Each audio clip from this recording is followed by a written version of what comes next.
आज सिंधुदुर्गाच्या राजाचं दर्शन घेतलं आहे आणि तुमची आमदार व्हावेत अशी इच्छा केलेली आहे. त्यानुसार तुम्ही सोन्याचा पायही अर्पण केला आहे.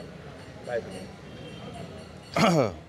आमच्या सगळ्यांच्याच म्हणजे राणे कुटुंबाच्या मनोकामना गणरायांनी नेहमीच पूर्ण केल्या, आम्हाला आशीर्वाद दिले.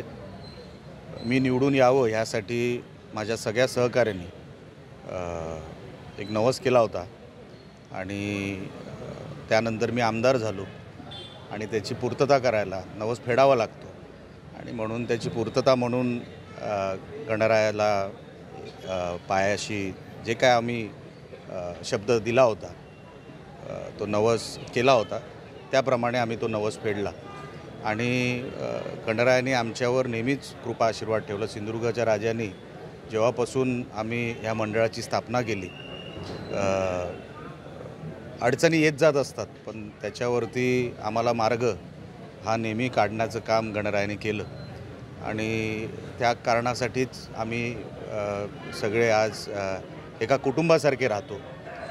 गणरायांनी मागताना पण आम्ही एवढंच मागतो की सिंधुदुर्गावर, महाराष्ट्रावर, देशावर कसलंही संकट येऊ नये,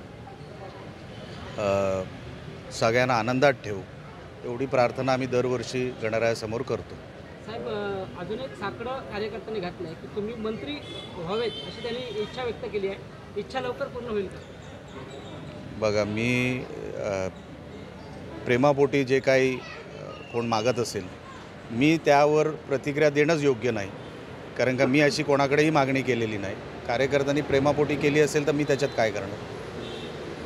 सध्या मनोज जरांगांचं आंदोलन सुरू आहे आणि काल तुम्ही ट्विट केले, एक सबुरीचा त्यांना सल्ला दिला आहे. काय सांगा? विषय सुटला पाहिजे, विषयापासून आपण कुठेही दुसरीकडे जाऊ नये आणि चांगल्या वातावरणामध्ये आपली ही मागणी आपण धरा. ह्याबद्दल कोणालाच आक्षेप नाही, कोणच आक्षेप धरू शकत नाही.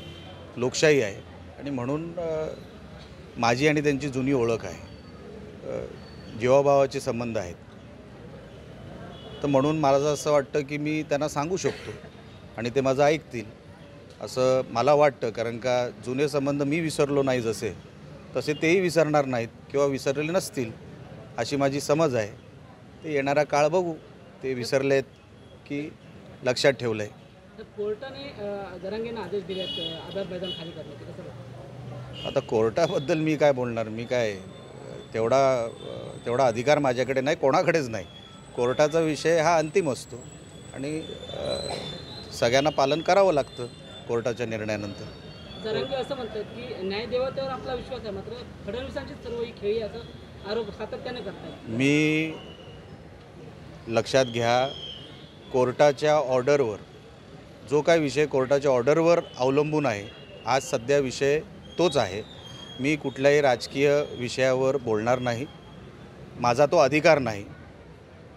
कोर्टाने जे निर्देश दिले, आता विषय आझाद मैदान आणि कोर्ट एवढाच राहिलेला आहे, म्हणून कोर्टाने जो काही ऑर्डरचा जो विषय पेंडिंग आहे ते आल्यानंतर सगळ्यांना कळेल काय ऑर्डर आहे ती. सरसकट आरक्षण देण्याचा मुद्दा आहे, पूर्ण होईल. आता ते आता कायद्याच्या चौकटीत कसं बसवायचं, हा सरकार आणि त्यांचं जे डेलिगेशन, एक उपसमिती पण त्याच्यावर बनवलेली आहे. त्या उपसमितीमध्ये त्यांची लोकं आहेत, सरकारची लोकं आहेत. सरकारने त्याच्यावरती योग्य तो मार्ग काढायचा आहे, पण लवकरात लवकर मराठ्यांना आरक्षण मिळावं ही मागणी रास्त आहे आणि ती अनेक वर्षांपासून आम्ही देखील ती मागणी मागत आलेलो आहे.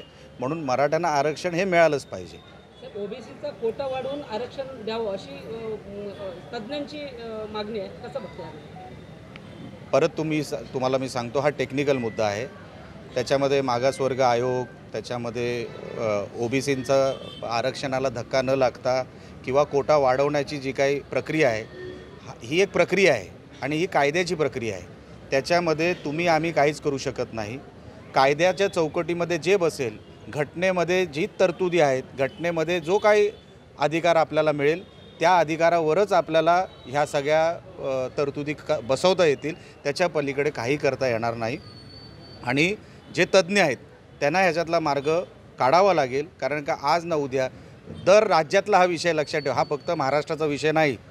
गुजरातमध्ये पटेल थांबलेत, राजस्थानमध्ये गुज्जर थांबलेत, हरियाणामध्ये जाट थांबलेत, हे सगळे जे कोण थांबलेत ना, त्याचा कधी ना कधीतरी आपल्याला विचार करावा लागेल आणि ह्या कायद्या तज्ज्ञांना कळावं लागेल,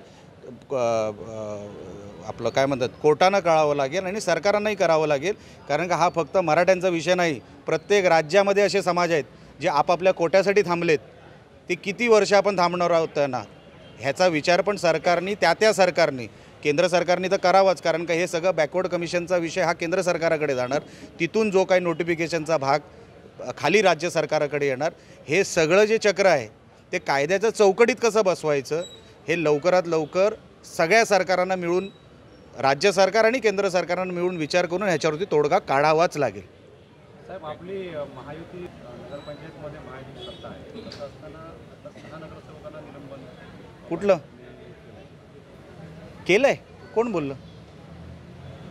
कुठून माहिती मिळाली आपल्याला? आज बातमी पण आली, कुठे आज वृत्तपत्रात बातमी पण आली. निलंबन केलं आहे?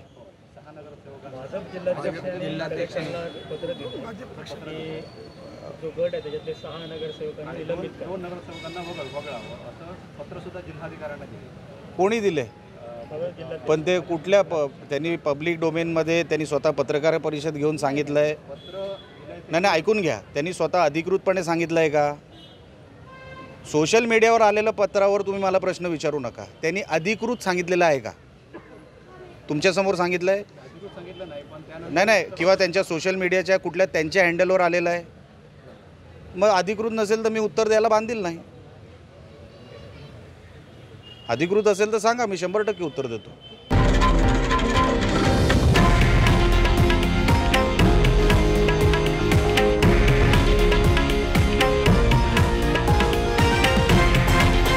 हे आहे देशातील नंबर 1 न्यूज नेटवर्क आणि आपण पाहत आहात TV9 मराठी, एकमेव.